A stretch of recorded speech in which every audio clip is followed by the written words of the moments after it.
Si e kupton besimtari sprovën të ndëllëzër? Si e kupton fatkeqësinë? Si e kupton besimtari rastet apo sprovat e pakëndshme që e godasin? Si i kupton?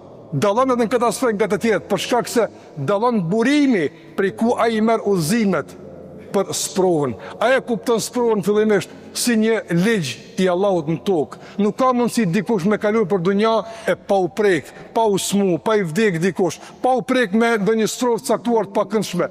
Andaj e pret me durim, e pret me mendim të mirë për Allahun te barekuhu teala dhe si mundësi të madhe që edhe përmes sprovës të ngrihet tek Allahu xhallahu ala.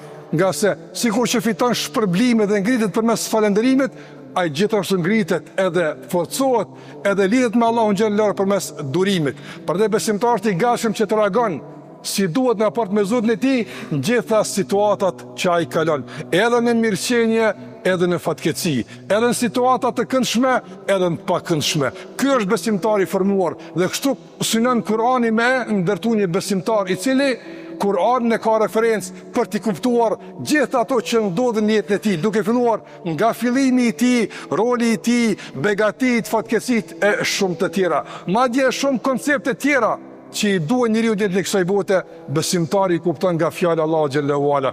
Kjo është ndërozë dhe shumë të tjera që kanë të bëjnë me këtë ajet kuranor. Prej këtu fillon rrugtimi i formimit, i ndërtimit, i përmirësimit dhe i daljes faqebar nga dunjaja për Allahut të mënduar, duke e përmirësuar raportin tonë me shpalljen, duke e përmirësuar raportin tonë me fjalën e Allahut dhe fjalën e pejgamberit alayhi salatu wassalam.